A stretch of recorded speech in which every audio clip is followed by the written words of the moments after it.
Hello. हाँ बच्चों, कैसे हो आप?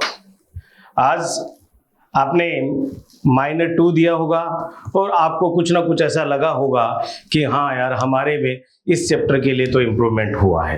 तो मैं Balkesh Chaudhary, senior zoology faculty CLC, आपके सामने जो पेपर है जूलॉजी का वो डिस्कस करने जा रहे हैं। बेटा पहला क्वेश्चन था, an increase in cardiac output, follow all of the following except, कि हृदय की निकास में वृद्धि के लिए कौन जिम्मेदार है, कौन नहीं जिम्मेदार है। मतलब हृदय का आउटपुट बढ़ेगा, मतलब ब्लड का सर्कुलेशन बढ़ेगा, तो फिजिकल एक्सरसाइज में हमें क्या एनर्जी चाहिए ज्यादा, तो क्या होगा, आउटपुट बढ़ाना पड़ेगा। टेम्परेचर में ऑक्सीडेशन और एड्रेनलिन, ये क्या करते हैं, ये सिंपैथेटिक नर्वस सिस्टम कंट्रोल करता है और बढ़ाता है सिंपैथ। जैसे हमें मान लो डर लगा है, तो डर में क्या हुआ, सिंपैथेटिक नर्वस सिस्टम एक्टिवेट होता है, तो हमारी ब्लड का फ्लो है, बीपी है, वो सारी चीजें बढ़ जाती है। उसके विपरीत क्या है, पैरासिम्पैथेटिक, ये सिंपैथेटिक के बिल्कुल विपरीत होता है। तो यहां क्या लिखा है, एक्सेप्ट लिखा है, तो आंसर क्या आ गया बेटा, 4th। Next question, read the following statements, निम्नलिखित कथनों पर ध्यान दें। अब यहां देख लीजिए, पहले यहां देखिए, क्या यहां पे कुछ नहीं लिखा हुआ है, तो हमें देखना है नीचे क्या लिखा हुआ है। तो नीचे लिखा हुआ है इनकरेक्ट, कि भाई इनमें इनकरेक्ट कौन कौन से हैं, कितने इनकरेक्ट है। तो पहला, during cardiac cycle 4 important sound can be heard by the stethoscope, हृदय के चक्कर के दौरान स्टेथोस्कोप 4 महत्वपूर्ण ध्वनियां सुनाई देती है। नहीं बेटा, 2 ही तो ध्वनि होती है, लब एंड डब। डब को डब भी बोलते हैं, 2 ही होती है। इसमें क्या लिखा है, 3 सॉरी 4, तो ये गलत। First sound of the heart is related with the closing of semilunar wall, कि हृदय की प्रथम ध्वनि अर्धचंद्राकार कपाट के बंद होने से उत्पन्न होती है। नहीं बेटा, फर्स्ट जो हार्ट साउंड है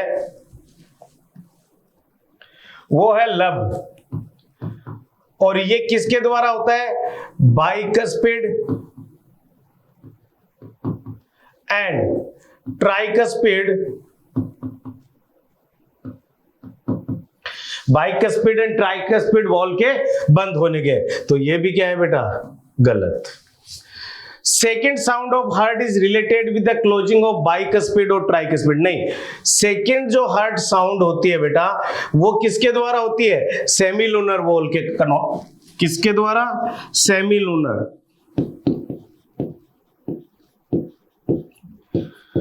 अर्धचंद्राकार कपाट के बंद होने से होती है। तो ये भी क्या है, गलत।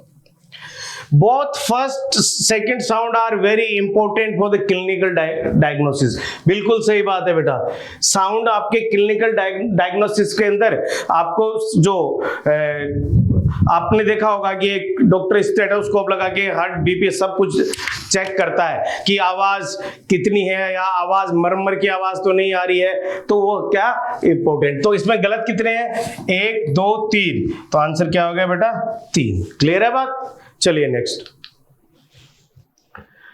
During the process of blood coagulation vitamin के हेल्प्स इन, रुधिर की प्रक्रिया, रक्त स्कंदन की प्रक्रिया के दौरान विटामिन के सहायक होता है थ्रोम्बोप्लास्टिन के निर्माण में। नहीं, विटामिन क्या, किसके, विटामिन के किसके निर्माण के लिए सहायक है, किसके, फैक्टर सेकंड, और फैक्टर सेकंड क्या है,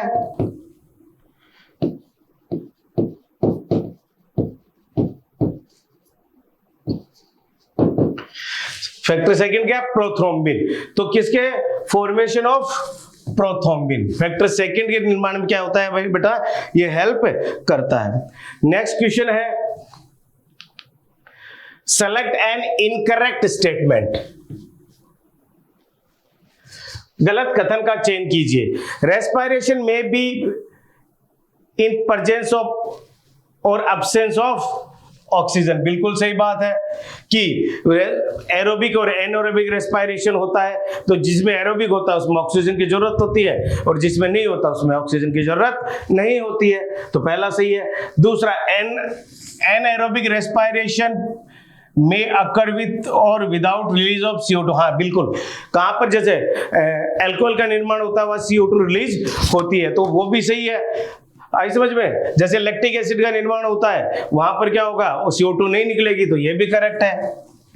respiration occur for the synthesis of ATP by oxidising nutrients. बिल्कुल, रेस्पिरेशन करते क्यों है कि हमें ऊर्जा चाहिए, एनर्जी चाहिए, ताकत चाहिए, वो किससे मिलती है? ATP से। और ATP किससे मिलेगा? कंबशन ऑफ फूड से या फूड के ऑक्सीडेशन से मिलेगा। तो आंसर क्या आ गया? फोर्थ। तो आंसर क्या है बेटा इसका? सॉरी, ठीक है। Respiration consider as a combination of nutrients. Anaerobic में कम्बिशन नहीं, ऑक्सीडेशन नहीं होगा, तो क्या होगा बेटा? सभी न्यूट्रिएंट। चौथा क्या होगा? गलत हो गया।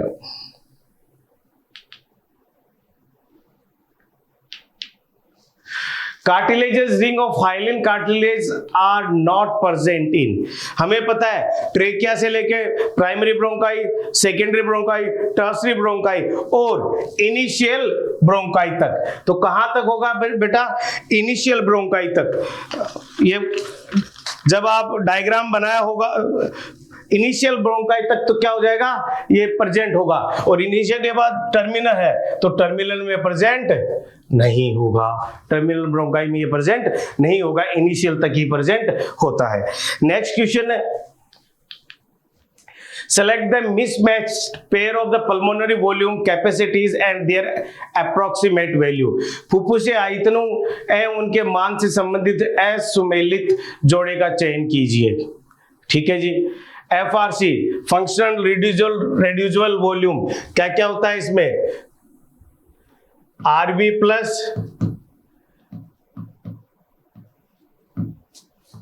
ERV, वो होती है फंक्शनल। ERV का मतलब है हम कितनी फूंक मार सकते हैं, और रेड्यूजुअल का मतलब है कि कितनी हमारे फेफड़ों में रहेगी, हम कितनी भी जोर लगा लें लेकिन उसको अपन बाहर नहीं निकाल सकते। तो फंक्शनल का मतलब ये है कि भाई ऐसा तो थोड़ी है हर बार हम फूंक ही मारते रहेंगे। तो फूंक तो जब है जब हम इंटेंसली उसको एक्सपेल करें, वरना तो जो एक्सपायर्ड रेजिडुअल वॉल्यूम है वो कहाँ रहेगी? फेफड़ों के अंदर ही रहेगी। वाइटल कैपेसिटी 4.245 लीटर होता है। जैसे अपन बात करें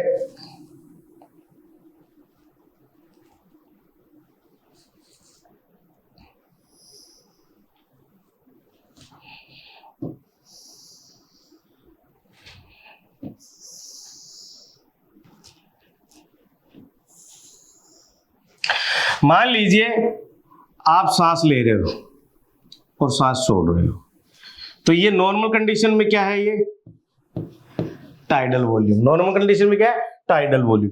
अब दोबारा सांस लिया हमने,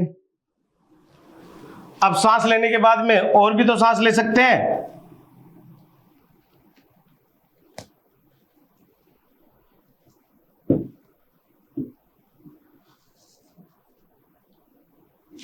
सांस लेने के बाद में और भी तो सांस ले सकते हैं, उसको क्या बोलते हैं अपन? Inspiratory reserve volume. ठीक है। अब वापस सांस को छोड़ा, IR भी छोड़ दिया, टाइडल वॉल्यूम भी छोड़ दिया। अब सांस छोड़ने के बाद फूंक भी तो मार सकते हैं।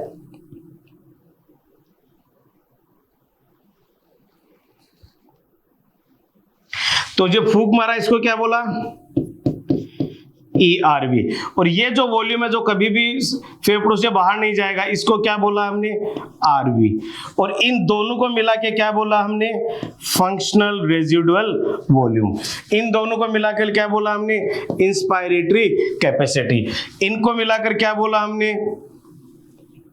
Vital capacity. और इन सबको मिलाकर क्या बोला हमने? TLC। तो ये ग्राफ से सारा का सारा आपको क्या हो जाएगा? ध्यान आ जाएगा कि हम सांस लिए, वापस छोड़े, लेने के बाद हमने फोर्सफुली इनहेल किया, तो कितना किया IRV, फिर नीचे जोड़ा। तो ये ग्राफ से आप पूरे का पूरा सारे के सारे वॉल्यूम याद रख सकते हो। तो इसमें क्या है, एक्सपायरेटरी कैपेसिटी। एक्सपायरेटरी कैपेसिटी किसे कहेंगे, टाइडल वॉल्यूम प्लस ERV, और इसको ये होती है 1100 से 1500 मानी जाती है। तो आंसर क्या होगा, ये इसका क्या है, मिसमैच है बेटा, ठीक है। निम्नलिखित में कौन सी पेश या अंतः श्वसन के समय अनैच्छिक रूप से संकुचित नहीं हो सकती। Which of the following muscles cannot be contract involuntarily during the inspiration? External intercostal muscle, जिसको अपन EICM बोलते हैं, इसको इंटरनल को IICM बोलते हैं। फेंडिंग मसल्स, एब्डोमिनल मसल्स, क्या बोला उन्होंने, इनवॉलेंट्री। इनवॉलेंट्री में क्या होगा कि अनैच्छिक रूप से संकुचित, जब हम जरूरत है, जैसे हम फोर्सफुल एक्सपायरेशन करेंगे, तो फोर्सफुल एक्सपायरेशन करने के तो क्या हमें जरूरत है, फोर्सफुल के लिए कौन कौन सी काम में आती है बेटा, इंटरनल इंटरकॉस्टल मसल्स और एब्डोमिनल मसल्स। तो आंसर क्या आ गया, बी एंड डी। आपको पता होगा कि इंटरनल और एब्डोमिनल, देखिए मैं एक समझाता हूं, बहुत कंफ्यूज होता है बच्चों को।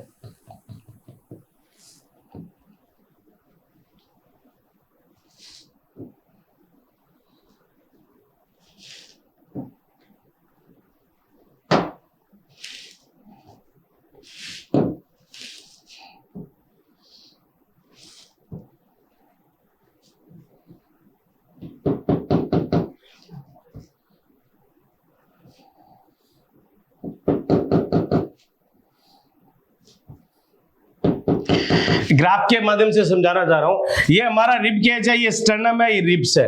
तो इसके बीच में कौन सी मसल आएंगी, IICM, सॉरी EICM आएगी, और नीचे क्या है बेटा, डायफ्राम।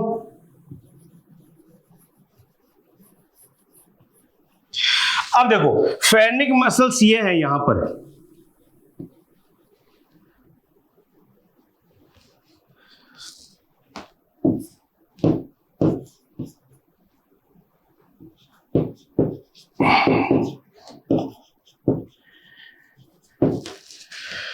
Fennec muscles.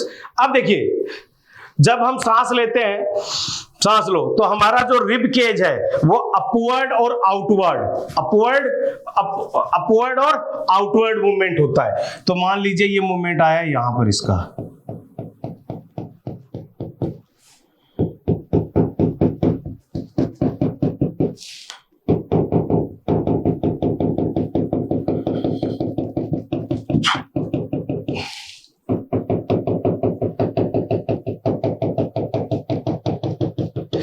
अब देखिए एक बात समझाता हूं। ये मान लो जो डायफ्राम है डोम शेप है, यहां पर कोई मान लो एक ऐसा है, मैं यहां पर रस्सियां बांध देता हूं, उसको ऊपर करके खींचता हूं, तो ये डोम शेप हो जाएगा या फ्लैट हो जाएगा। देखिए इसको खींचूंगा तो ये, इसको खींचूंगा तो ये तो क्या हो जाएगा, ये फ्लैट हो जाएगा। जैसे ही फेनिक मसल्स में कॉन्ट्रैक्ट होगा तो इसकी पोजीशन कहां आ जाएगी, यहां आ जाएगी। अब देखिए जो डॉट डॉट है उसका वॉल्यूम ज्यादा है कम, ज्यादा वॉल्यूम ज्यादा है तो प्रेशर कम, और प्रेशर कितना कम, -2 to -6 mm ऑफ Hg, और उससे क्या है, हवा अंदर आई, इंस्पायरेशन होगा। अब ये जो इनवॉलेंट्री है, इंटरनल मसल्स और एब्डोमिनल, अब ये भी यहां पर होगी, और एब्डोमिनल मसल्स कहां होगी, यहां पर होगी। अब एब्डोमिनल मसल्स क्या, इसमें जब कॉन्ट्रैक्शन होगा तो इसकी पोजीशन पहले वाले से भी अंदर आ जाएगी, रिब केज की थ्रू EICM, ठीक है। और जैसे ही इसको एब्डोमिनल मसल में कॉन्ट्रैक्शन होगा तो हमारे ऑर्गन साइज को वो ऊपर पुश करेंगे, तो ये ज्यादा डोम शेप हो जाएगा। तो अब इसका देखो, जो मैं ये बना रहा हूं, इसका वॉल्यूम तो नॉर्मल से भी कम है, वॉल्यूम कम है तो प्रेशर ज्यादा, प्रेशर जाता है तो हवा बाहर, ठीक है बेटा। Which of the following conditions can result the increase in P50 value and left shifting of the oxygen hemoglobin dissociation curve? क्या अब देखिए यहां पर बच्चा क्या करता है, गलती कर जाता है, क्योंकि हमें हमेशा क्या पूछा जाता है, राइट राइट राइट, यहां क्या पूछा है, लेफ्ट। लेफ्ट में कब होगा, जब ऑक्सीजन हीमोग्लोबिन का क्या कॉन्सेंट्रेशन बढ़ेगी, उनका ज्यादा ऑक्सीजन और हीमोग्लोबिन मीट करेंगे, तब क्या होगा, ये लेफ्ट साइड में आएगा। और ऑक्सीजन अगर हीमोग्लोबिन को छोड़ रहा है तो वो क्या आएगा, राइट साइड में आएगा। तो किसके कारण ये होगा भाई बताओ, CO2, अगर CO2 बढ़ा तो ग्राफ किसी तरफ जाएगा, राइट। डिक्रीज पीएच डिक्रीज का मतलब होता है एसिडिक नेचर ज्यादा होगी, मतलब वहां पर CO2 ज्यादा है।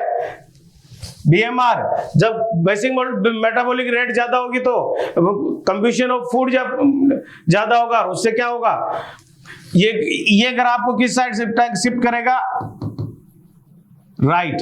तो अगर CO2 डिक्रीज है तो ऑक्सीजन ज्यादा है, तो वहां पर क्या होगा बेटा, ग्राफ क्या होगा, लेफ्ट साइड में शिफ्ट होगा। Which of the following cannot be considered as a cause of the emphysema?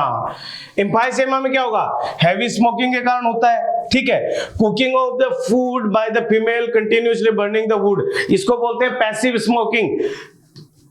Passive का मतलब होता है, मान लीजिए आपके पास में बैठ के कोई सिगरेट पी रहा है, तो कुछ ना कुछ जो धुआं है वो आपके शरीर में भी जा रहा है, या लड़की जो महिलाएं आग जला रही होती है तो वह धुआं होता है, ठीक है।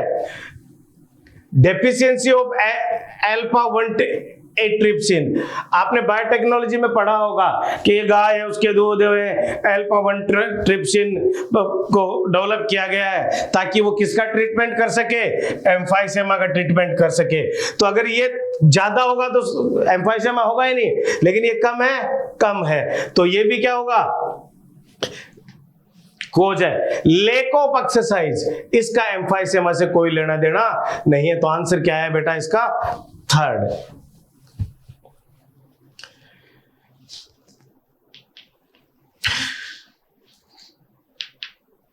मानव श्वसन प्रणाली में अपूर्ण उपास्थि वलय का कार्य, the functions of incomplete cartilages ring in human respiratory system. पहला, protect alveoli with foreign molecule, नहीं उससे क्या मतलब है, फॉरेन मॉलिक्यूल अगर जाता है तो हमारे ट्रेकिया में क्या है, सीलिया है, और सीलिया का पता है आपको, यूनिडायरेक्शनल मूवमेंट होता है with the help of diaphragm, उसको बाहर भेजने की कोशिश करेंगे तो हमें क्या आएगी, हिचकी आएगी। तभी तो कहते हैं ना खाना खाते वक्त बात नहीं करनी चाहिए। Support trachea, bronchi and initial bronchi, बिल्कुल सही है। क्या ये जो सीसे कार्टिलेज रिंग आती है वो डोर्सल साइड में तो ओपन होती है, वेंट्रल साइड में बंद होती है, और इसका मेन कारण क्या, काम क्या है, इसको सपोर्ट, इसको बनाए रखना। तो आंसर क्या आ गया बेटा, सेकेंड ही आ गया।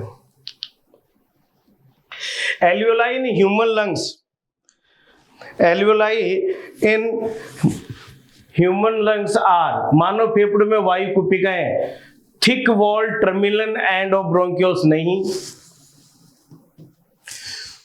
पॉलीगोनल थिन नॉन वेस्कुलराइज ना वेस्कुलर है, not supplied by the blood and non functional नहीं ब्लड की तो मामला ही है, the vascularize irregular wall structure, बिल्कुल सही है। आपने रेस्पिरेटरी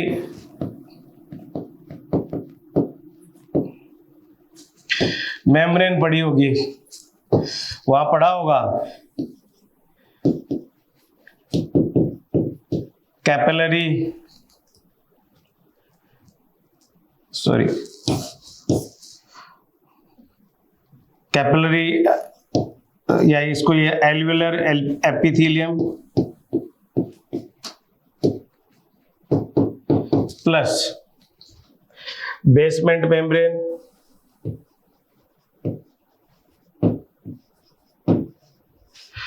प्लस कैपिलरी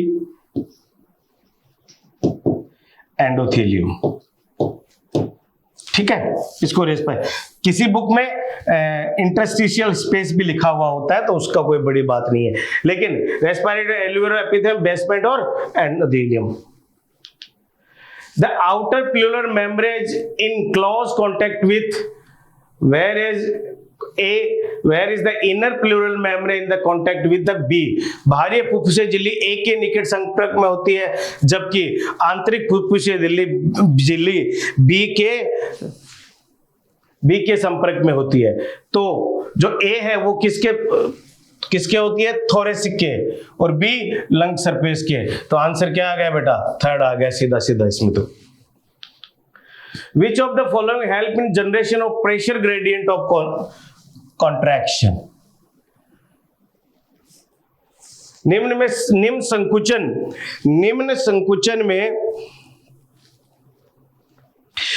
संकुचन के अंदर दाब प्रवणता उत्पन्न करने में मदद करता है। कौन करता है भाई, बताओ ना?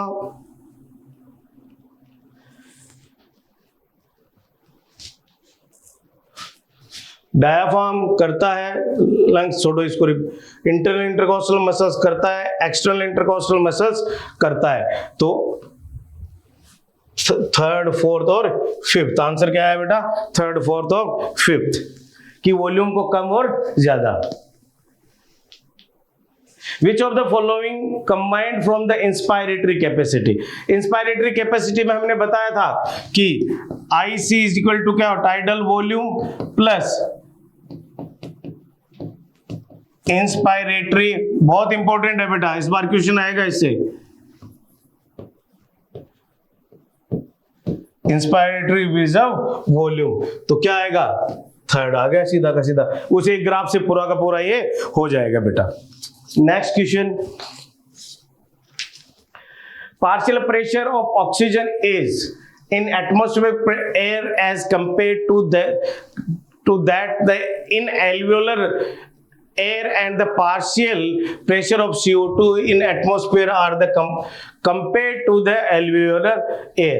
क्या पूछा है भाई कि वायुमंडल में ऑक्सीजन का आंशिक दाब कुपीय वायु की तुलना में क्या होता है, तथा वायुमंडलीय CO2 का आंशिक दाब कुपीय। तो हमें पता है जब एयर को हम इनहेल करेंगे तो CO2 तो क्या चाहिए हमें?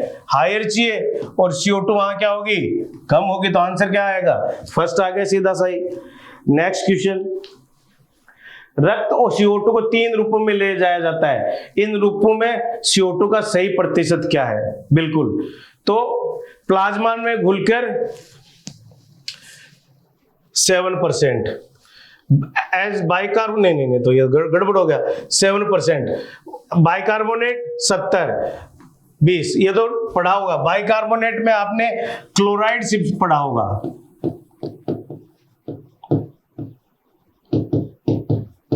या हैमबर्गर शिफ्ट।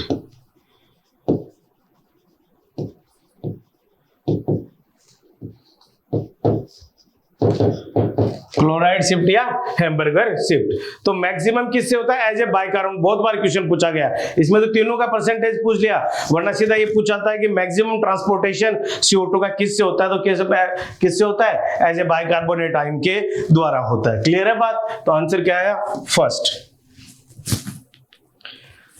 नेक्स्ट क्वेश्चन एक अलग तरीके का अच्छा क्वेश्चन कि अव्यवस्थित कथनों को सही क्रम में व्यवस्थित करके श्वसन के नियमन का सही मार्ग का पता लगाइए। देखो, न्यूमोटैक्सिक सेंटर कब काम में आता है?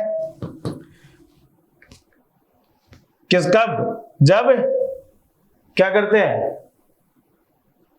हैवी एक्सरसाइज करते हैं। ठीक है, कौन पे होगा?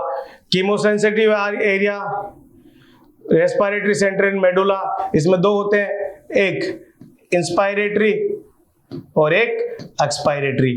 तो रिदम कौन बनाएगा?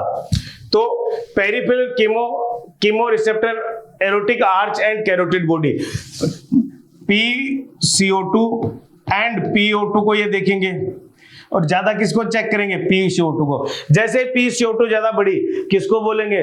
रिदमिक सेंटर को, कि भाई इसको हवा को, ये CO2 को बाहर निकाल। तो A किसकी तरफ जाएगा? B की तरफ। A किसकी तरफ जाएगा? B की तरफ गया हुआ है। ठीक है,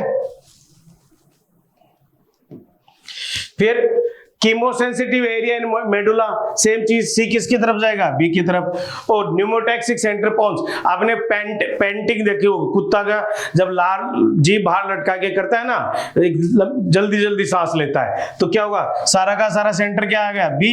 तो आंसर क्या आ गया इसका,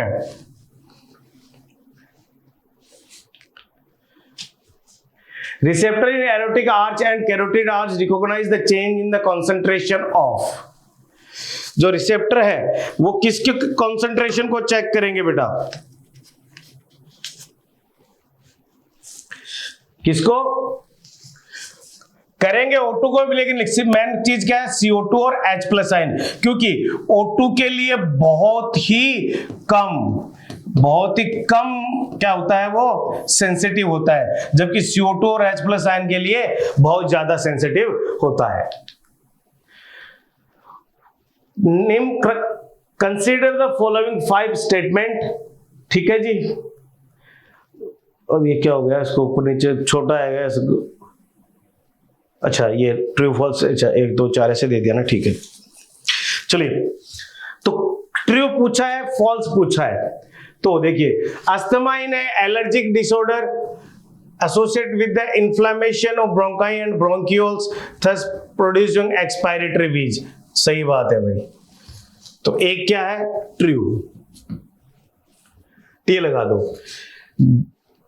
Gaseous exchange cannot occur between the tissue and the blood since tissue are embedded deep inside the human body, नहीं भाई, उनके साथ तो होता ही है, तो ये क्या हो गया, फॉल्स, मामला ही इसके साथ है पूरा। The concentration of external and intercostal muscles lead rib cage downward, नहीं, कॉन्ट्रैक्शन तो क्या होगा, अपवर्ड और आउटवर्ड होगा ना, तो ये भी false. The anatomical setup of the lungs in the thoracic is such that any change in the volume of thoracic cavity will be reflected in the pulmonary cavity, सही बात। Nasal chamber open into the pharynx, a portion which the common passage of food and air, ये भी ठीक है, तो क्या है, TFFTT, answer क्या आ गया बेटा, second. Select the favorable condition required for the formation of oxyhemoglobin at the alveoli, तो alveoli के लिए कैसे होगा, PO2 ज्यादा है, ठीक है, PCO2 ठीक है, लेस H+ आयन ठीक है, pH कम है, लो टेम्परेचर, तो पहला ही हो गया सही, नीचे देखने की जरूरत ही नहीं है, क्योंकि एल्यूलाई के पास का CO2 कम होगी, H+ आयन मतलब pH ज्यादा होगी, टेम्परेचर वहां पर कम्बिशन हो ही नहीं रहा, तो टेम्परेचर भी कम होगा, वरना अगर CO2 ज्यादा हो, H+ आयन ज्यादा हो, टेम्परेचर ज्यादा हो, pH कम हो, तो वो लीड किसको करता है, ऑक्सीजन का हीमोग्लोबिन से तोड़ने को, ठीक है। The normal ratio of systolic pressure, diastolic pressure and pulse pressure respectively, तो क्या है, सिस्टोलिक 120, 80 और 40, प्लस प्रेशर क्या होता है बेटा, पल्स प्रेशर क्या होता है मैं बता देता हूं, सिस्टोलिक माइनस डायस्टोलिक, तो 120 में से 80 घटाएंगे तो क्या बचेगा, 40, तो क्या हो, डेंग डेंग डेंग, क्या 1 2 3 3 2 1, बहुत इजी सा है, क्लियर है बात। Next question,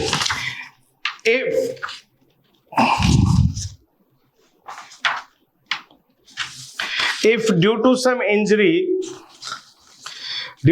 injury chordae tendini of tricuspid wall of human heart, chordae tendini होता क्या है, पहले तो हमें पता, आपने गांव में देखा होगा कि पहले पुराने गेट होते थे, उनके पीछे चेन बांध दी जाती थी ताकि क्या वो उल्टा ना खुले, मतलब ये है यहाँ पर चेन बांधी हुई इतने तक की, तो ये यहाँ तक जा सकता है, इससे आगे नहीं जाएगा क्योंकि ये चेन बंधी हुई है।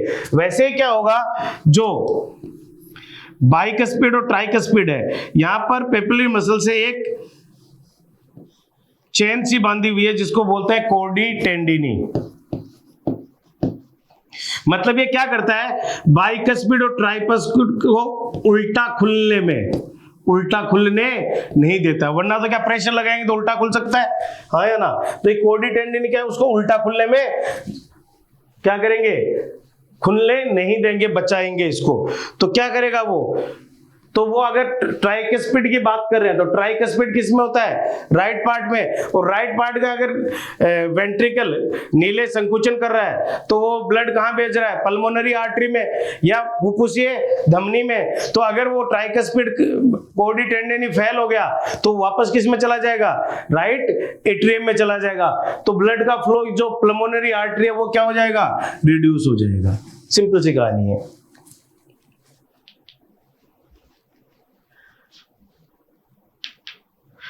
Which of the below statement are correct and incorrect? कौन कौन से करेक्ट है, कौन कौन से इनकरेक्ट है बेटा।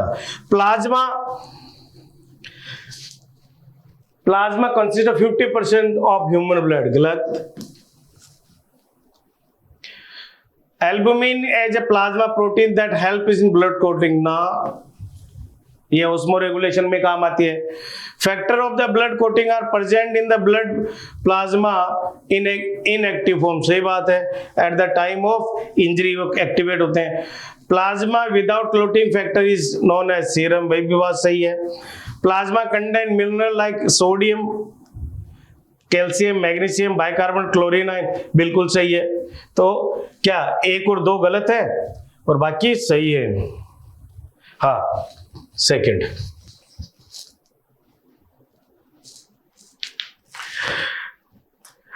wife first child of RH plus husband and RH negative wife does not have erythroblastosis fetalis। ये क्या बीमारी होती है, ये क्या बीमारी होती है बेटा। मान लीजिए जब बच्चा RH पॉजिटिव है, ठीक है, तो पहला बच्चा हुआ तब तक तो कोई दिक्कत नहीं, और माँ RH नेगेटिव है तो पहला बच्चा है तब तक कोई दिक्कत नहीं है। लेकिन जैसे बच्चे का पार्चुलेशन होगा, पहले बच्चे का, तो थोड़ा बहुत ब्लड क्या कांटेक्ट में आएगा मदर के, और उसके खिलाफ क्या डेवलप कर लेगा, RH के खिलाफ क्या डेवलप कर लेगा, एंटीबॉडी डेवलप कर लेगा। अब क्या होगा, ये एंटीबॉडी IgG टाइप की है। IgG टाइप का मतलब है कि ये प्लेसेंटा को क्रॉस कर सकती है। अब क्या होगा, जब दूसरा बच्चा RH पॉजिटिव होगा तो मदर के ब्लड में, इम्यून सिस्टम में उसके खिलाफ क्या बनी हुई है, एंटीबॉडी बनी हुई है, तो वो क्रॉस करके फिटल का क्या नुकसान होगा उसमें।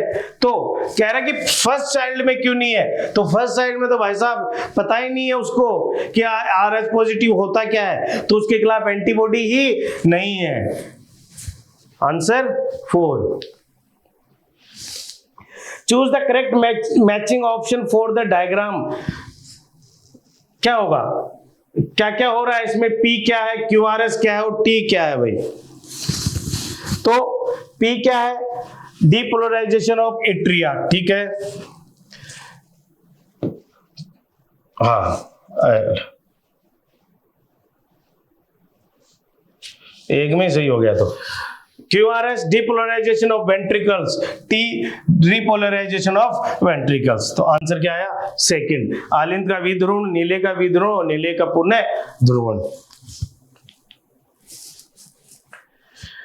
Thrombokinase is formed by a series of linked enzyme reaction involving number of inactive factors present in plasma। बिल्कुल सही बात है, सारे फैक्टर क्या बनने के बाद भी एक से दो, जैसे एक फैक्टर दूसरे को एक्टिवेट करेगा, दूसरा तीसरे को, ऐसे एक्टिवेशन की चेन चलेगी। Thrombokinase required for the conversion of inactive fibrinogen into actin fibrin. नहीं, इसमें थ्रोम्बोकाइनेज नहीं, प्रोथ्रोम्बिन का होता है। तो क्या होगा, ए ट्रू और आर फॉल्स।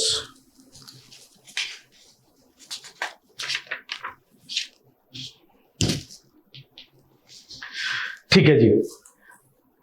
निम्नलिखित में स्तंभों का मिलान करिए। हार्ट फेलियर क्या होगा, देखिए हार्ट फेलियर और हार्ट अटैक में फर्क है, और हार्ट फेलियर का मतलब होगा कि heart not pumping blood effectively enough to the meet of body. तो एक में कितना आएगा, 4। ए में कितने, कार्डियक अरेस्ट क्या आज बोलते हैं ना आजकल कि भाई साइलेंट अटैक आने लगे, वो साइलेंट अटैक की बात है। क्या होगा, हार्ट स्टॉप बीटिंग, मतलब वो मामला सेट हो गया फिर। तो हार्ट अटैक क्या है? Heart muscles is suddenly damage by an inadequate blood supply को क्या बोलेंगे? Heart attack. फिर कहते हैं ना उनके छल्ले डले वो डले, वो हार्ट अटैक जो है कार्डियक अरेस्ट के नहीं। डी है कोरोनरी आर्टरी डिजीज, ये तो एथेरोस्क्लेरोसिस होगी ना। एंजाइना पेक्टोरिस, जिससे क्या होगा? दर्द, चेस्ट पैसों दर्द महसूस होता है, तो क्या होगा? 2। तो ए में 4, बी में 5, सी में 1, डी में 3, ए में तो पहला ही हुए। चलिए नेक्स्ट क्वेश्चन है बेटा, which of the following laboratory blood group एक प्रयोगशाला में किसी व्यक्ति के रक्त समूह की पहचान समूह परीक्षणों द्वारा की जाती है। इस परीक्षण में बाह्य कारकों के विरुद्ध विशिष्ट प्रतिरक्षी युक्त रक्त सीरम यानी एंटी सीरम का उपयोग किया जाता है। ये प्रतिजन का पता लगाते हैं, उन्हें निष्क्रिय कर देते हैं। इस विधि के आधार पर रक्त में थक्का दिखाई देगा। मतलब कह रहा है कि एंटीबॉडी किस पे अटैक करेगा? एंटीजन पे करेगा। तो क्या उस मेथड पे, उस एक्टिविटी के आधार पर यहां पर रक्त का थक्का कहां बनेगा? तो भाई एंटी सीरम बी है, ब्लड ग्रुप ए बी है, तो क्या हुआ?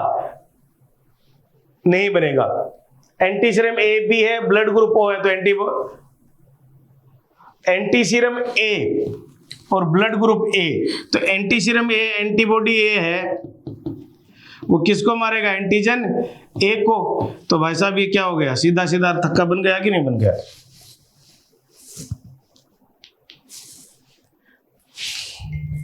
Which of following is not correct by blood pressure?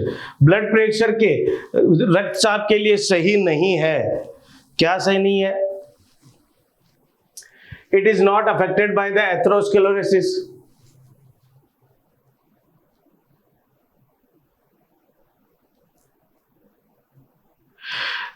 It is typically lower in vein than arteries. ये तो सही है।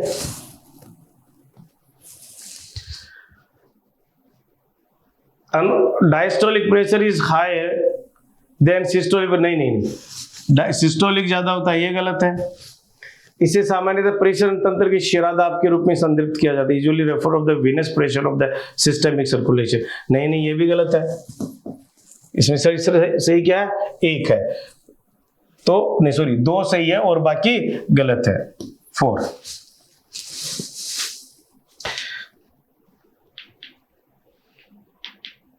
During cardiac cycle, about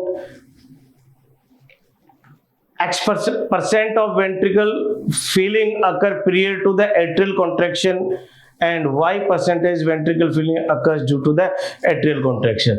हृदय चक्र के दौरान लगभग नीले भराव आलिंद संकुचन पहले होती है और बाद संकुचन के कारण होती है। तो लगभग 70% नीले भराव आलिंद संकुचन से पहले होती है और 30% नीले भराव आलिंद संकुचन के कारण होती है। क्लियर बात? 70-30। Which of the following sequences is correct to initiate respiration? हाँ, रेस्पायरेशन के लिए एक करेक्ट सीक्वेंस क्या है कि तो क्या होगा? पहला हमें पता है प्राइमरी रेस्पिरेटरी मसल्स को किसको माना जाता है? डायफ्राम को। तो पहला क्या है? डायफ्राम पहले नंबर पे। दूसरा क्या होगा? वॉल्यूम क्या होगा? इंक्रीज होगा कंट्रैक्शन से। 2। फिर क्या होगा? Contraction of external intercostal muscles, ठीक है। 3। फिर क्या होगा? Volume of thoracic cavity increase in dorsoventral. ये एंटीरियर पोस्टीरियर था, ये डोर्सल वेंट्रल है। किसके कारण? एक्सटर्नल के कारण। 4, ठीक है। अब इंट्राप्लोरी प्रेशर डिक्रीज, बिल्कुल डिक्रीज है साहब। 5 और air rashes into the lungs. 6। तो क्या होगा? सबसे पहले एक नंबर कहां गया? हाँ 4, पहले 4 फिर 2 नंबर क्या? हाँ 4 5 1 2 3 5, ठीक है। 4 6 सॉरी, ठीक है।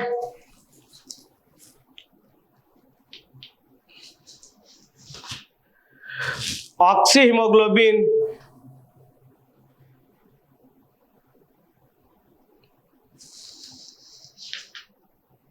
अच्छा, मैं सोचा ये क्या हो गया। सेलेक्ट द इनकरेक्ट स्टेटमेंट, कथन का चयन कीजिए। Alveoli are primary site of exchange of gases, सही बात है। सोलेबिलिटी ऑफ CO2 ज्यादा, सही बात है। सिगरेट एम्फाइसेमा, ठीक है।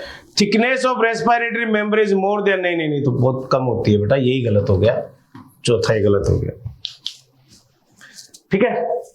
अब देखिए, oxy haemoglobin is an unsuitable compound because अस्थायी यौगिक होता है। अब एक तो होता है स्थायी यौगिक, एक होता है अस्थायी यौगिक। अस्थायी का मतलब ये वापस हीमोग्लोबिन और ऑक्सीजन में टूट जाएगा। लेकिन जब हम कार्बन मोनोऑक्साइड की बात करें, जब वो कार्बोक्सी हीमोग्लोबिन बनाता है, वो क्या करता है, एक परमानेंट कॉम्प्लेक्स बना लेता है। और परमानेंट कॉम्प्लेक्स बनाने से क्या होगा, अब वो हीमोग्लोबिन कभी भी ऑक्सीजन के लिए काम में नहीं आएगा, क्योंकि कार्बन मोनोऑक्साइड उसको छोड़ेगा नहीं। लेकिन जो हीमोग्लोबिन है ये टूटेगा फिर बनेगा, टूटेगा फिर बनेगा, तो क्या होगा,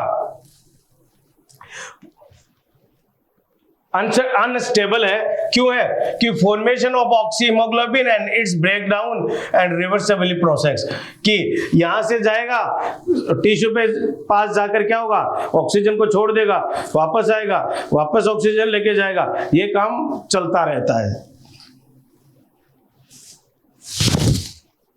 next question, epiglottis formed by, epiglottis होती क्या है, आपने ट्रेकिया नाम सुना होगा। ट्रेकिया की जो ओपनिंग है इसको बोलते हैं ग्लोटिस। क्या बोलते हैं, ओपनिंग को क्या बोलते हैं, ग्लोटिस। अब ग्लोटिस के ऊपर एक कवरिंग होती है बाइलोब्ड, हिंदी में बोलते हैं इसको घाटी द्वार, और इसको बोलते हैं घाटी धक्कन। तो किसके, ग्लोटिस के ऊपर है, तो एपी ग्लोटिस। क्लियर है बात। चलिए, तो आंसर क्या, हाँ, तो ये है किसके, ये इलास्टिक कार्टिलेज की बनी होती है बेटा।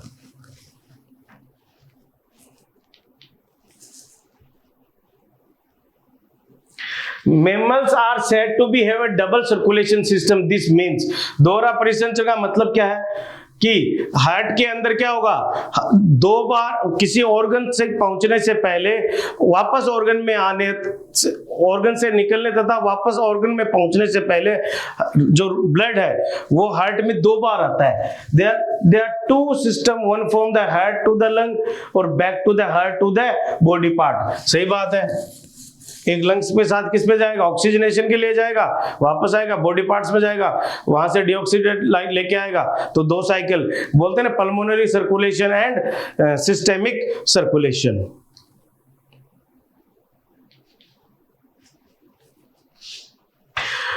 Which of following is correct, alveoli में नहीं होता 159, ये होता है जब बाहर से अंदर आती है, नहीं है गलत, एल्वियोलाई, हाँ ये सही। थर्ड, PO2 104, डीऑक्सीजनेटेड ब्लड में PCO2 45, टिश्यू के पास 45 according to NCERT। Trachea divide into the right and left primary bronchi, तो अब सबको पता है किससे, फिफ्थ थोरेसिक वर्टिब्रा से क्या होगा, ये डिवाइड होगी। अब arrange the following in increasing order, अभी ग्राफ बताया था आपको, ग्राफ से छोटे से, तो छोटा कौन है, टाइडल वॉल्यूम, ठीक है, टाइडल वॉल्यूम से बड़ा IRV,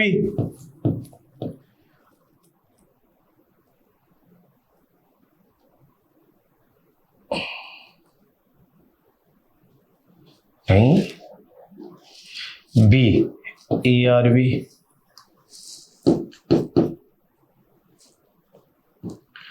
से बड़ा, तो A B C D, A B C D, सीधा का सीधा ही आ गया बेटा, क्योंकि ये 500, ये लगभग 1100, ये 2000 से 3000, ये 4.5, 4 से 4.5, तो क्या आएगा ABCD, सीधा सीक्वेंस बन गया इसका। Next question, in lymphatic system lymph is known as tissue fluid, ठीक है, सबको पता है टिश्यू फ्लूइड है। It comprises of plasma protein RBC and WBC, नहीं बेटा इसमें क्या नहीं होती, RBC नहीं होती, तो A is true, R is false. The S A node act as a pacemaker, हाँ आपको पता है कि ऐसे नोड कहाँ होगा, यहां पर होता है ऐसे नोड। और ऐसे नोड, जो ऐसे नोड है ये बनता कैसे है, तो बेटा जब अगर आप एम्फीबिया से सॉरी फिश से हार्ट का डेवलपमेंट पढ़ोगे तो वहां पर ट्रू चैम्बर और फॉल्स चैम्बर्स के बाद सेसरी चैम्बर में तो एक नाम आता है साइनस विनोसस।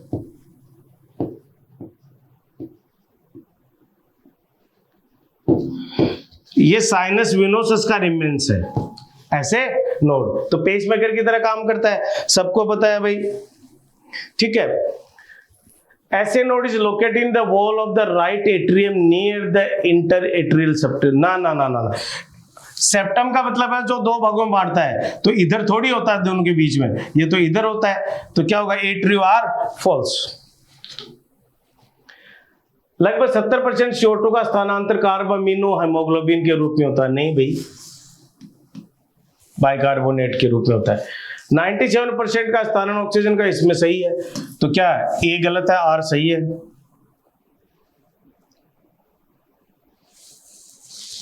अच्छा A असत्य है, A तो असत्य ही है, R सत्य अथवा असत्य दोनों में, वाह वाह वाह वाह, तो अच्छा है ना, तो क्या होगा 4।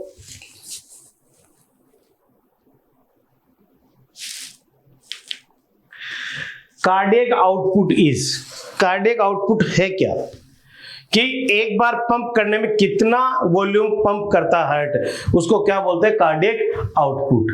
तो क्या होगा किससे, अब पंप करके बाहर हार्ट से बाहर ब्लड को भेजता है, तो कौन भेजते हैं हमें, वेंट्रिकल भेजते हैं। कौन भेजते हैं, वेंट्रिकल, क्योंकि एट्रियम तो किसमें भेजते हैं, वेंट्रिकल में। तो क्या होगा volume of the blood pumped out by the each ventricle per minute, इसको बोलते हैं कार्डियक आउटपुट।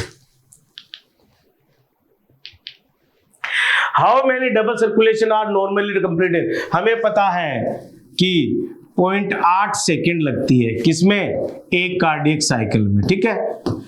तो 60.8 लग कितना होगा 72, तो 72। Which one of the following is matching pair, matching pair कौन कौन सा है भाई,